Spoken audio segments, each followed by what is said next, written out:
Ketika Pak Bambang memberikan presentasi tadi, saya terus berpikir, Pak, mengapa Allah kita itu menyatakan dirinya dalam Tritunggal yang sulit diterima oleh akal logika manusia, begitu ya.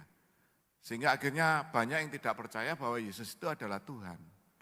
Kan lebih mudah diterima kalau dia menyatakan hanya sebagai Allah Bapa saja harusnya. Kok ribet banget sih? Mungkin begitu ya kata singkatnya. Kenapa Allah memilih menyatakan dirinya sebagai Tritunggal? Kok tidak hanya satu saja Allah Bapa? Ya, terima kasih Pak. Terima kasih Pak Gus. Mari Pak. Iya, terima kasih. Apa ini yang saya gumuli selama bertahun-tahun ya tentang bagaimana menjelaskan iman Kristen kepada saudara-saudara Muslim kita. Dan saya kira-kira awal tahun 2000, 99 sampai tahun 2000 itu bersama Yayasan Wakaf Paramadina itu mengadakan dialog teologis setiap bulan. Dari pembicara Islam dan pembicara Kristen, temanya termasuk tema ini. Apa yang ditabuhkan untuk dirunding di meja seminar, itu kita diskusikan. Jadi itu mula-mula ketika dulu ya, GAMKI itu mengadakan seminar lintas agama pasca peristiwa Situbondo di Surabaya. Lalu saya hadir di situ sebagai aktivis mahasiswa waktu itu ya, tahun 96 atau apa peristiwa Situbondo itu. Kemudian seorang pembicara dari Universitas Erlangga waktu itu Pak Mahmud Marjuki, ahli hukum. Tetapi juga ada Kiai Haji Tolka Hasan waktu itu. Nah, keterbukaan itu sudah mulai memang saat itu ketika terjadi peristiwa kayak pembakaran gereja itu justru mulailah saat itu misalnya Pak Wisnu Adiwahono mulai dekat dengan Pak Octavianus, dekat dengan Gus Dur. Memang kadang-kadang memang persoalan-persoalan itu menyatukan kita. Nah, pada saat itu saya masih ingat apa yang dikatakan Pak Tolka Hasan di Surabaya. Saya datang ke sini tadi sudah diwanti-wanti oleh para kiai. Kiai Tolka, hati-hati jangan bicara soal akidah. Kita hanya bicara soal muamalah. Tidak boleh bicara soal akidah. Nah, tentu sebagai aktivis mahasiswa saat itu ya sekalipun saya sudah bukan mahasiswa lagi, tapi saya masih aktif di GMKI waktu itu. Sebagai senior tentu saja. Saya mengatakan begini, kenapa hal yang sesungguhnya krusial kok malah nggak boleh dibicarakan? Karena di Jawa Timur nggak mungkin dibicarakan, saya punya feeling politik saya, ngomongnya mesti dari Jakarta ini. Kalau ngomong di daerah, itu mesti nggak akan jalan. Lalu saya nembus lewat Gus Dur. Dan nembusnya pun juga harus lewat jalan yang tidak wajar, ora umum. Jadi saya itu kalau pelayanan saya itu kalau dirumuskan dalam satu kata, ora umum. Kalau umum itu pasti tidak seperti sekarang. Ora umum itu hanya ngelawan arus juga disalahpahami, itu biasa saya. Lalu saya katakan begini, kalau justru masalah ini tetap tidak kita clearkan, ini pasti toleransi antar agama, khususnya Islam dan Kristen, itu toleransi basa-basi. Lu kesalahpahamannya di sini kok malah kita diwanti-wanti tidak boleh ngomong ini bagaimana? Nah, disambut baik sama Cak Nur. Kalau gitu kita bikin acara bulanan ya. Tentu saya sudah datang dulu dengan lobi-lobi saya lewat ya tentu kajian-kajian keagamaan. Lalu saya bilang, saya pernah ke Syria dan ternyata la ilaha illallah itu tidak hanya ada dalam Quran, itu yang mengagetkan mereka. Dalam penasaran Pak Said Tagil juga datang dan mengatakan, mana mas saya juga punya Alkitab bahasa Arab, tapi tidak ada la ilaha illallah. Lalu saya tunjukkan Alkitab terbitan Darul Kitabul Muqaddas fi Syarqil Ausat, di mana dalam 1 Korintus pasal 8 ayat 4 itu diawali dari kata-kata wa alla ilaha illallahul ahad. Kagetlah beliau. Maka di buku saya yang judulnya Menuju Dialog Teologis Kristen Islam, itu kan dikasih kata pengantar sama Pak Said Agil. Judulnya adalah La ilaha illallah juga. Oh, berarti yang la ilaha illallah bukan hanya Islam. Lalu saya teringat dengan kisahnya Mbah Kulen di Ngoro. Ini salah seorang pionirnya dari Gereja Kristen Jawi Wetan pertama kali. Itu ngajari dzikir Kristen. La ilaha illallah. Kang langkungi kuasanipun Yesus Kristus ya roh Allah. Jadi hanya Allah tidak ada ilah selain Dia. Kang langkungi kuasanipun yang maha kuasa. Yesus Kristus ya roh Allah. Yesus Kristus dan roh Allah. Dan Roh Kudus ini kan Tritunggal. Ketika Kiai Tunggul Wulung melakukan eksorsisme pengusiran setan, itu juga rumusannya Romo Allah, Putro Allah, Roh Suci Allah, tetelune tunggal sawiji, kayu aing lemah angker dadi towo idi Gusti Yesus selaminya. Dan itu diambil dari pupuh tembang mocopat. Karena orang Jawa kan biasanya kalau urusan-urusan setan itu kan agak hati-hati. Ngapuranen sonangetang. Maafkanlah kalau saya menghitung. Lelembut ing nusa Jawi. Setan-setan di Pulau Jawa dihitung satu-satu, mulai dari Banyuwangi sampai di pantai paling barat Serang sana. Kang rumeksa ing nagara.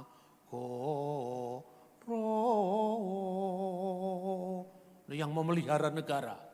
Para ratu ning dedemit, ratunya demit-demit. Nah, di sini stop. Ini tidak cocok dengan iman Kristen. Nah, tapi diambil dengan ganti rumus Bapa, Putra dan Roh Kudus. Lalu yang terakhir baru sama. Apa doanya? Kayu aeng lemah sangar dadi towo gung. Setane Melayu. Ini Trinitas ini. Kenapa bisa diterima oleh orang Jawa? Ayo sekarang. Ini Trinitas. Kenapa bisa diterima orang Jawa? Berarti Trinitas itu bukan hal yang sulit disampaikan. Hanya frekuensinya tadi yang tidak nyambung. Coba perhatikan, renungkan. Ketika Kiai Tunggul Wulung. Itu dulu itu apa namanya itu? Agul-agulnya Pangeran Diponegoro itu ketika perang Jawa yang membuat Belanda bangkrut itu. Dia menjadi seorang Demang di wilayah Kediri. Namanya Demang Atmodirjo. Dia itu cucunya atau cicitnya Pangeran Sambernyowo yang tidak lain Sinuwun Mangkunegoro pertama. Ya. Raden Tondokusumo namanya. Kemudian dia menjadi pengikutnya Pangeran Diponegoro yang mau mendatangkan keadilan di Pulau Jawa. Karena Diponegoro itu kan Panetep Panotogomo Sayyidin Panetep Panotogomo Kalifatullah ing tanah Jawi. Loh Ratu Adil kok kalah? Gitu loh kira-kira. Berarti ada Ratu Adil yang tidak sekedar politis di sini dan kini, tapi Ratu Adil eskatologis di sana dan akan datang. Siapa dia? Itu yang dia cari. Naiklah dia ke Gunung Kelut. Ini cerita bukan dongeng, ini fakta sejarah. Dulu teman-teman senior GKJW, ketika saya mau nulis buku Menyongsong Ratu Adil itu, saya agak dipenggak itu. Pak, ini hati-hati loh Pak. Nanti menjurus kepada sinkretisme. Ini bukan sinkretisme, ini sejarah kok. Tapi karena orang Belanda tidak paham ini. Dipikir bahasa esoterisme itu disamakan dengan okultisme, padahal bukan. Jelas Kiai Tunggul Wulung itu ngusir setan dengan Yesus Kristus, masa itu sama dengan demit. Demit kan nggak mungkin bisa ngusir demit kecuali suruh pindah. Ya kan? Ngaliyo. Lagi ganti aku sing bodoh kan itu kan? Itu dunianya setan kan begitu, ndak bisa. Ya terus akhirnya naik ke Gunung Kelut itu ketemu dengan seorang pertapa perempuan. Namanya Indang Sampurnawati. Tuhan tidak boleh naik ke wilayah ini karena ini wilayah saya. Kecuali bisa mengartikan teka-teki saya, cangkriman saya. Ratu adil rawuh mertamu, tamu mbagekake sing ditamoni sebiting tanpa sangu. Ratu adil datang untuk bertamu. Anehnya, tamu tadi yang menyilakan tuan rumah. Lah kenapa?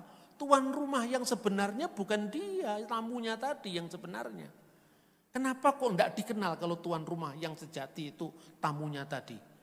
Mergo sebiting tanpa sangu. Karena dia tidak punya dalam kesemaraannya sebagai seorang raja, tapi seorang yang hamba yang papa. Yesus Kristus jawabannya. Terus yang satunya juga tanya, wah kemiri tiba saiki, nanging iso dipanen dek wingi. Siapa? Jawaban juga sama, Yesus Kristus. Lu kok bisa? Buah kemiri jatuhnya baru hari ini. Tapi bisa dipanen kemarin karena apa?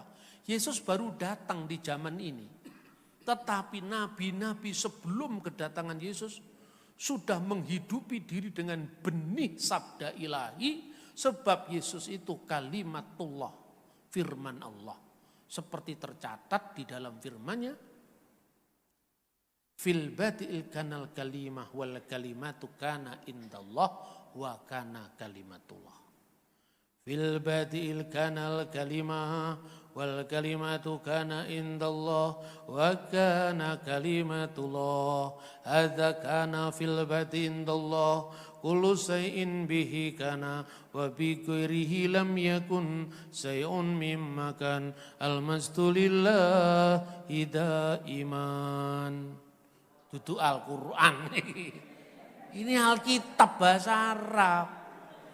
Coba kalau zaman itu menjelaskan Tritunggal model kayak saya. Percaya Bang Musto. Karena apa? Tritunggal itu kering cara menjelaskannya. Dan itu budaya barat kan memang kering. Orang barat itu kalah nyeni karo wong Jawa. Orang Jawa itu mbois semua itu. Kalau bicara tentang seni itu ngarang-ngarang ya pinter itu. Simbol-simbolnya kaya gitu loh. Saya ngomong dulu teman-teman diskusi di GMKI, di GAMKI itu kan dulu di Malang ya, ada forum diskusi. Semua kan rujukannya Pak Harun Hadiwiono, iman Kristen. Lalu menjelaskan Tritunggal itu ya dengan sistematik gaya barat. Tanpa mengurangi hormat saya kepada beliau sebagai seorang pakar. Tapi itu kan budaya yang mungkin tidak menyentuh kehidupan orang muslim. Untuk priayi mungkin iya. Saya ngomong sama teman-teman, silahkan menyambut orang yang masuk ke dalam gereja. Karena satu orang bertobat saja malaikat di surga bersorak-sorai, apalagi kita gitu. Tapi ojo nemen-nemen lah. Ojo terlalu disubyo-subyo, engko mundak dibegal karo demit. Butuh cakil tadi. Ingat cerita saya Buto Cakil. Kalau satrio mandek-mandek, itu sudah satrionya itu udah jalan, suruh mandek. Frekuensinya harus dibedakan. Itu yang saya pikir. Lalu kenapa buah kemiri jatuh hari ini, tapi bisa dipanen kemarin? Itu abad 19. Jadi Yesus itu baru datang di zaman kita. Tetapi Yesus tidak baru ada saat zaman kita, dia sudah ada sebagai firman Allah. Nah, maka jawabannya jelas. Saya ngomong sama teman-teman dari sebangsa setanah air tapi beragama beda, yaitu Saksi Yehova. Saksi Yehova kan bukan teman seiman kita, teman sebangsa. Itu pun kalau dia mau menghormat bendera merah putih, ya kan? Kan gitu. Kalau enggak mau menghormat bendera merah putih, saya tidak mengakui dia sebagai teman sebangsa setanah air. Dan teman sekemanusiaan, itu pun kalau dia mau donor darah. Kan itu kan, saya ngomong Saksi Yehova kan tidak pernah ngomong soal orang ra percaya, wong Islam ra percaya yo podo-podo bangsa dan negara. Ning lek kowe ngakoni wong Kristen, omahe Gusti Allah jenenge gereja, Mas. duduk balai desa, balai kerajaan. Itu di mana ada balai kerajaan itu? Ya kan? Ini saya nggak ngomong saksi Yehova, saya itu suka sama saksi Yehova. Suka pertanyaannya. Ya toh? Dia tanya kepada saya, kenapa Tritunggal itu rumit? Mana yang rumit Tritunggal itu? Orang Jawa itu kalau diambil, kayak misalnya cerita-cerita tadi, Tritunggal itu seperti jeruk keprok, jeruk Bali, malah orang seneng. Loh Tritunggal kok padak nih jeruk toh Mas itu. Coba ini tes ya, orang Jawa tanya, Tritunggal itu seperti uap air es, kan diguyu. Tapi kalau ngomong tentang Tritunggal itu harus tengah malam. Sepi orang no suarane kutu-kutu walang atoko. Jadi nunggu malam, jangan siang-siang itu minum teh, kalau malam minum kopi. Gitu? Kalau sudah lingsir wengi, baru bicara tentang Tritunggal. Itu pun ngomongnya harus dehem-dehem sedikit. Nah itu baru. Itu baru nyambung, itu frekuensinya ilmunya sama, terus saya jelaskan. Nah ini, pertanyaannya kan gini, kenapa firman itu kok Allah? Nah sekarang kamu saya tanya, firman Allah dengan Allah itu dulu mana adanya? Lah kok pertanyaannya gitu toh Pak? Lah kan ya oleh aku takon, mau sing takon kowe tok. Hei bedaan lagi, Gusti Allah kalau firman Allah dhisik endi? Dulu Yehuwa Pak, dengan yakinnya sekali. Dulu Allah Yehuwa, oke? Berarti firman adanya kemudian. Iya Pak, ada kemudian. Berarti kalau firman ada kemudian, Allah sudah ada, firmannya belum ada. Mulai dia mikir. Ayo saya pikirin deh. Gusti Allah, firman Allah, dising. Gusti Allah Pak, yakin. Yakin Pak. Lah waktu firman belum ada, berarti Allah pernah tidak punya firman. Loh kok gitu Pak? Loh iya wong dhisik Gusti Allah. Berarti Gusti Allah pernah tidak mampu mencipta. Karena Allah mencipta dengan firman-Nya. Kalau bingung orang menjawab lebih dulu firman. Ya terus firman ini sopo? Firman ini Gusti Allah Pak. Ya berarti Allah dengan firman-Nya sama kekal. Itu cara pikir seperti itu yang bisa diterima. Gitu loh. Nah sekarang pertanyaan. Allah dengan roh Allah lebih dulu mana adanya? Ya lebih dulu Allah Pak. Berarti Allah pernah ada, rohnya belum ada. Ya tahu almarhum Mas kalau gitu Mas. Ya sama kekal Pak. Lah sama kekal berarti Bapa, Putra dan Roh Kudus. Loh kok gitu Pak? Loh sing takon lah kok gitu mesinnya aku Mas. Lah kok ngono Mas pikiranmu Mas? Yohanes bersama dengan Stefanus. Yohanes bukan Stefanus. Ya satunya di Jalan Leli, satunya di Jalan Mundu. Iya toh? Beda, dua alamat memang beda. Loh bener apa tidak saya? Iya toh? Yohanes bersama Stefanus, Stefanus bukan Yohanes. Tapi kalau Pak Stefanus bersama rohnya, apakah kok bedakan? Nah kan itu kan? Firman bersama Allah Pak. Lah ini firman-firmannya Allah kok. Kamu bedakan. Yohanes dengan Stefanus memang beda. Karena manusia terikat oleh ruang, terikat oleh waktu. Tapi kalau Gusti Allah enggak terikat ruang dan waktu. Contoh lagi. Innallaha ma'asyabirin. Allah beserta orang yang sabar. Jumlah wong sabar yang Malang piro? 1 juta Pak. Jumlah Gusti Allah piro? 1 Pak. Berarti satu Tuhan beserta dengan 1 juta orang yang sabar di Malang pada waktu yang sama di 1 juta tempat yang berbeda. Apa Gusti Allah jadi 1 juta? Ya enggak Pak, karena Tuhan Maha Hadir. Loh kalau Tuhan Maha Hadir kowe takon Tritunggal. Tuhan itu Maha Hadir jadi apapun bisa, kenapa kamu persoalkan? Nah tapi Pak, firman menjadi manusia itu kesulitan saya paham. Kalau kesulitan tak jelaskan. Teman-teman muslim kan percaya firman menjadi kitab. Orang Yahudi percaya Torah itu bersifat kekal. Nah sekarang pertanyaannya, kekal itu definisinya apa? Kekal itu dari tidak pernah tidak ada. Dia selalu ada. Tidak diawali waktu, tidak diakhiri waktu. Tan ono kang murwani, tan ono kang mungkasi, alfa omega. Itu kekal. Firman kekal, Allah itu kekal. Betul. Ini sekedar perbandingan yang nanyakan kebanyakan teman-teman muslim. Saya tanya, apakah Al-Quran sebagai firman Allah itu kekal? Kekal. Apakah firman Allah itu Allah? Bukan Pak, inilah bedanya kita dengan Islam. Sebab kalau bagi kalangan Kristen, kalau firman itu kekal, Allah itu kekal.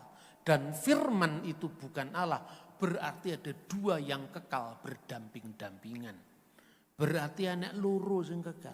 Tapi kalau firman bersama Allah dan firman adalah Allah, jumlahnya mung siji. Asalkan kita mengerti Allah itu bukan benda gitu. Lah kalau firman jadi kitab aja sampean bisa terima kok. Masa firman jadi manusia kok angel mikir toh mas.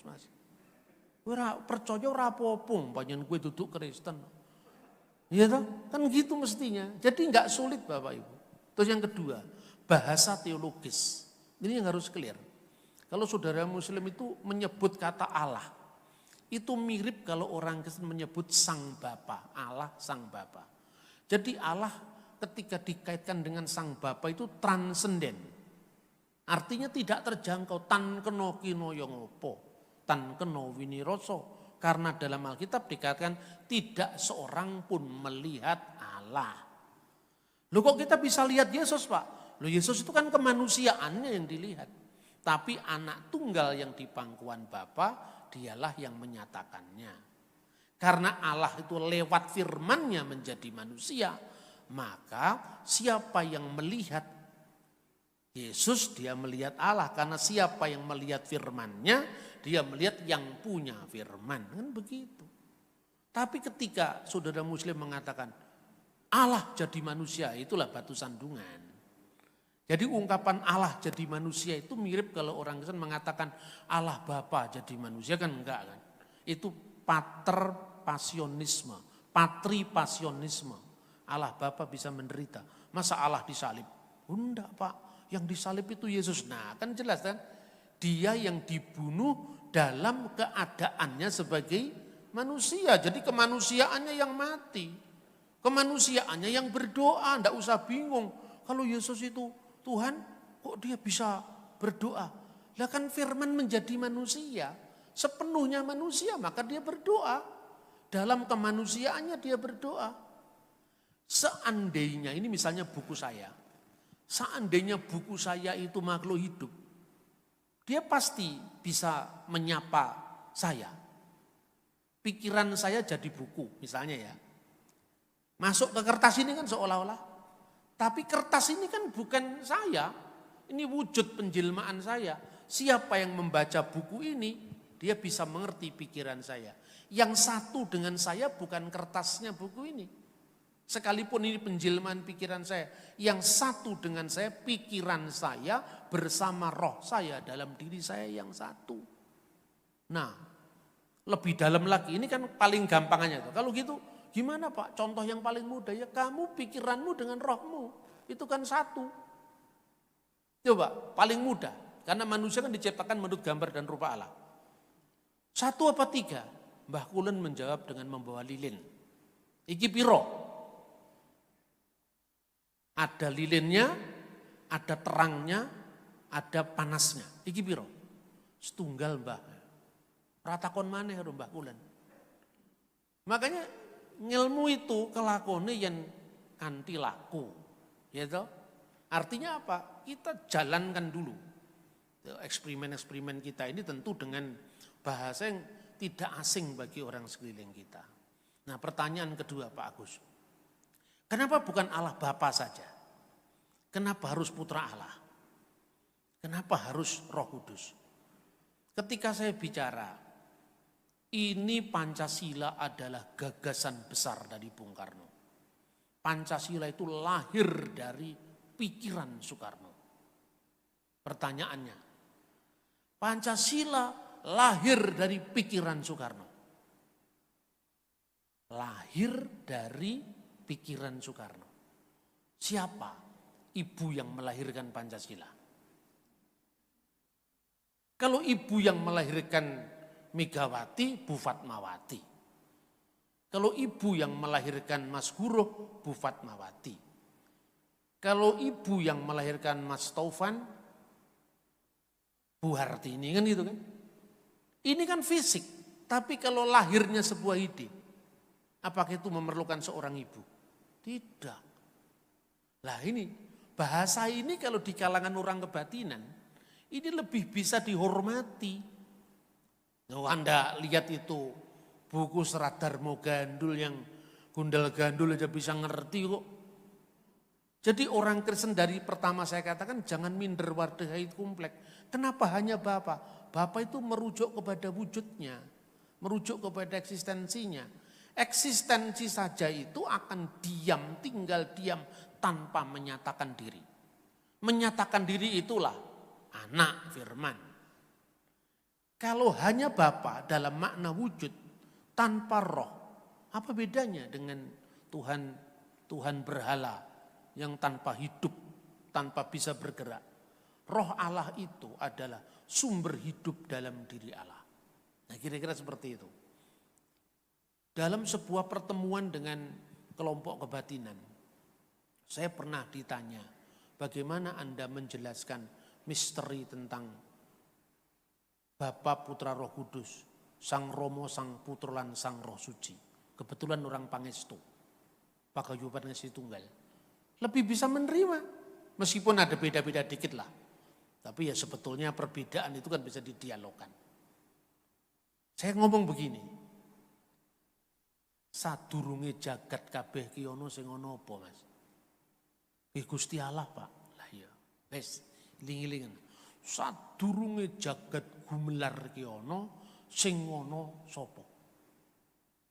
Gusti Allah, Pak. Endi Gusti Allah? Ya toh?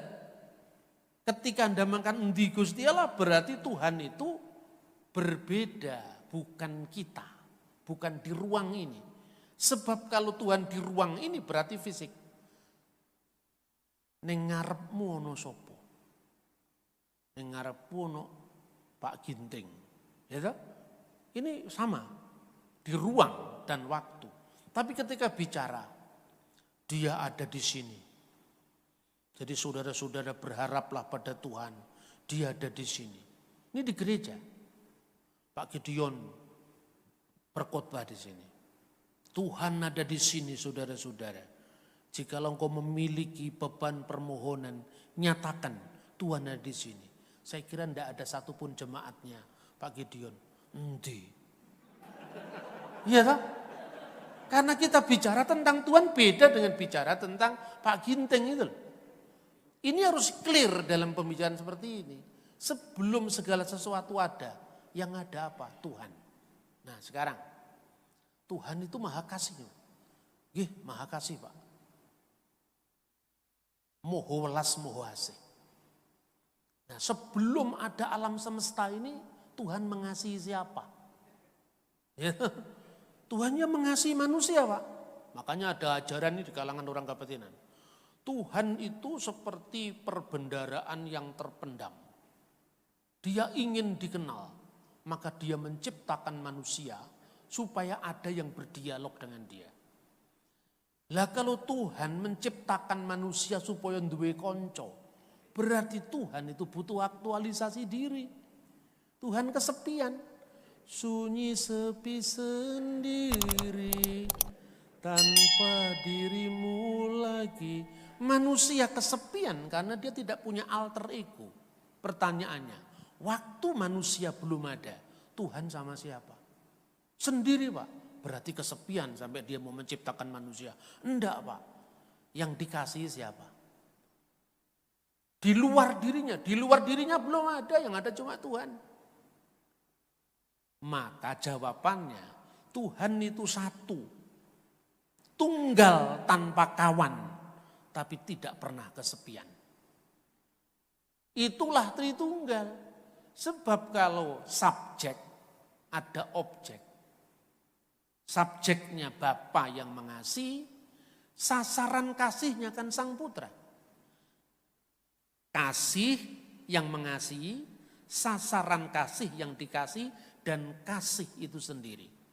Yang mengasihi Bapa, yang dikasihi Putra, dan kasihnya adalah Roh Suci. Mula Gusti Allah ra tau kesepian. Wah Pak, meledos utekku Pak, mulakno. Kowe ora tekan lek ngene iki ngelmune wong pinilih sing ngene. Saya bilang gitu. Jadi orang biasanya minder, kita minder dengan mereka, tak bikin minder. Mas, alon-alon Mas. Engko lek kowe ora tekan mundak edan, alon-alon. Bener. Ini Tritunggal tuh sampai seperti ini loh, ini bukan omongan saya. Anda baca tulisannya Agustinus, Anda baca tulisannya Bapak Gereja seperti Athanasius dari Iskandaria, muridnya Rasul Yohanes yang namanya Ignatius dari Antioquia. Firman Allah yang keluar dari Allah di keheningan abadi. Dia sampaikan kepada orang Jawa, inilah manunggaling kawula Gusti yang sebenarnya. Jadi Gusti Yesus itu manunggaling kawula Gusti. Allah manusia. Rahasia ini hanya bisa dicerna dalam iman Kristen karena ini ngelmu tua. Makanya saya ngomong teman-teman ini, hati-hati loh. Welek ratakan iso edan. Jadi ilmu wong